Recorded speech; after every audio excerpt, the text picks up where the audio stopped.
What's up, guys? It's Gardy B with the Jenkins and Jonez show. As always, I'm here with my good internet buddies, Dragonfly Jones, a.k.a. Tyler. What's up, guys? With Jethro Jenkins, a.k.a. John. What's up, bubbas? And if you fuck with us, you want to see more of our content, please jump on YouTube and subscribe to our channel. Let's talk about a bigger shit show than our ad reads. The Brooklyn Nets officially announced today that they are hiring Jacque Vaughn. Jacque Vaughn, Kansas legend. From Mira High School, Southern California. Didn't he go 0 for like 6 games in shooting one year, like starting off the season? It was like maybe 4 or 5, 6 games where he missed every shot he took. Y'all don't remember that shit? You got a better Jacque Vaughn file than I do. Yeah. When they were like counting, like, it's been 3 games. Anyway, we'll look it up.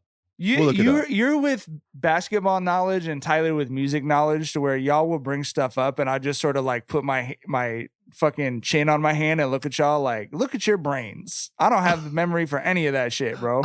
I had to ask my mom when she was out this last time. I was like, how old was I when you and dad got divorced? Like I don't, you know what got me about you though? When you said cast aspersions. I was like, wow, this motherfucker really a wordsmith. Right, a wordsmith. I don't want to cast aspersions. I actually looked that shit up while you were interviewing. We was doing it during an interview, and I was like, "This motherfucker always hit me with something real delicious." The only thing I know how to do is write, bro. The only things I ever been good at was writing and fucking raising kids. That's it. Hey, bro, that's all you need to be good at, Bubba. That's all handsome. I got. This is all right. This Nets thing, I think. I mean, so. The reporting was that they wanted Ime Udoka, that management wanted Ime, that KD wanted Ime, that Kyrie wanted Ime, and I think there has started to be some reporting, I think we'll see a lot more of over the rest of the week, that the NBA did not want them to have Ime and may have interceded in this situation. So what's your read, first of all, just on what happened with Ime and the sort of continued bungling of this Nets experiment, Tyler?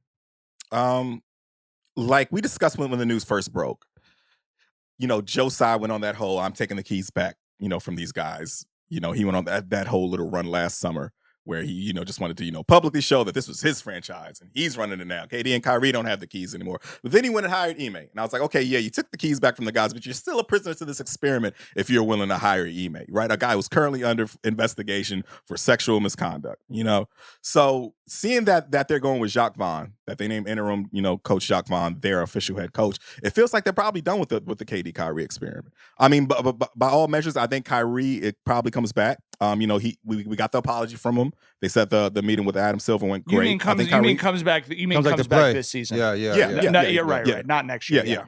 Yeah. I think Kyrie comes back this season. I think he's going to check off all those things on his little checklist. I think he finishes the season out probably, and I think they just do not re-sign him. I think they probably let him walk. I'm not sure if they trade KD. They might, but I think Kyrie is for sure out of there after this season. That's what this move tells me.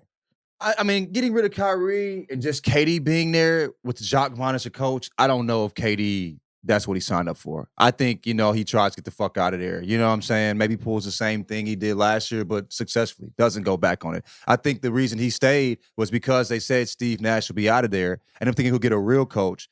And then he gets, I'm not too familiar with Jacque Vaughn, honestly, what he's done. Has he been a head coach before? Well, no, he coached the Magic a few years. Yeah, I'm not here to shit on Jacque Vaughn, but that's not the guy he wants, though. You know what I'm saying? It's no disrespect to Jacque Vaughn, but this is the second time he was the interim coach of the Nets. You know what I mean? Okay, and if he was going to be hired, if he was going to be the guy, they would have hired him instead of Steve Nash. And that's no disrespect to him. No disrespect. I always love to see former players who are not old white guys getting chances to coach. Yeah, Black dude getting a shot for sure. But I'm just saying, KD. But his name didn't come up when Kevin Durant was whacking Joe Tsai over the head. In my opinion, right? So I'm interested in seeing how this pans out. But I think, like Tyler said, I think it's a wrap as far as like the experiment. I think they're all moving on to greener pastures. Maybe not greener for Kyrie. You know what I'm saying? Like I don't know where fuck Kyrie's going, and who would want to deal with that? But yeah, we'll see. This has got to go down as one of the more disappointing. I mean, I don't know if it's the end of the super team era or anything like that, but this has to go down as like the super team thing typically worked in the NBA. This has to go down as one of the more disappointing experiments, would you say? Oh, for sure. KD, Kyrie, and Harden on the same team. And this is nothing how it to is? show for it. Nothing to Zero. show for it? Not even a conference championship, bro. Zero. Bro, we were talking about, remember 2020? Was it 2020 or 2021 when it was like, I think it was the Clippers, the Nets, and the Lakers, right? And then it got to the point where I think the next year it was just the Lakers and the Nets. Then it was just the Nets. You feel me? And like nothing came out of it. It's just, and this year's been an embarrassment. Last year was bad, and then the playoffs was an embarrassment. Like it just got dumb at the end. Like it it wasn't even good basketball. Like, we're seeing KD more confused than we've ever seen him, in a playoff series. I mean, nobody won from this situation. Nobody gained anything. If anything, I think it was the other way. Like I look at KD came out looking, with a little stink on him. Kyrie definitely.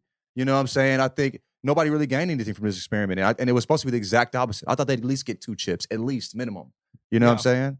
Well, there was one person in basketball media who did not think that this experiment was going to work, and I just want to say, chuck up another one for old Jonesy. I told y'all from the jump, bro. Yeah, nigga. I told y'all from the jump, this team had no coaching and it had no defense, and that's not some deep analysis. That's basketball 101, bro. And I feel like we learned this before with Kevin Durant. Like when a lot of us understood him making the move to Golden State that had great coaching, had a great game plan, had a great, philosophy, had a great coach and all that. We understood him leaving, Scott Brooks and first year Billy Donovan for that. You know what I mean? And then he just, for him to fall back and be like, well, coaching doesn't really matter. Just get me the ball. No. It doesn't work like that. And you knew that, firsthand. So I don't know why, a lot of people thought it would work for this experiment.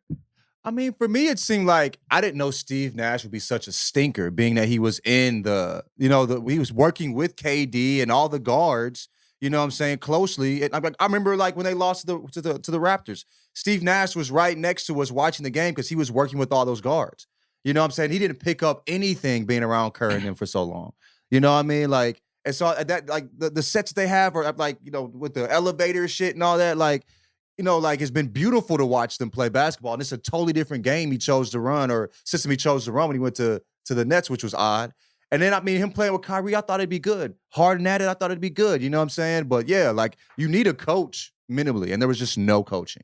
You know what I'm saying? So yeah, and when it comes to defense, I think they started playing better team defense towards the end of that year, where Kyrie got hurt and KD was playing. And Harden was playing with one hamstring. You know what I'm saying? They started playing better team defense and picked it up.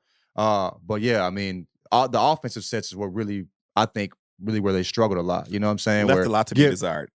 For sure. The postseason, it's a whole different beast. Often the game slows down. It comes down to executing in the half court multiple times. Right. You know what I'm saying? Right. Like, you got to switch it up. It often turns into a chess match between those two guys with the clipboards.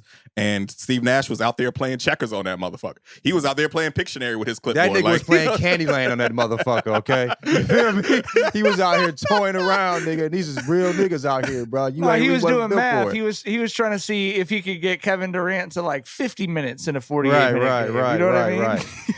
Jesus Christ, man. He was just out there drawing fucking pictures. So she was sweet, but like you were right, and it makes 1,000% sense. I just thought with the level of players that they had, and they were starting to play good team defense, and just Nash being a decent coach, they could have won some shit, and it just didn't turn out that way.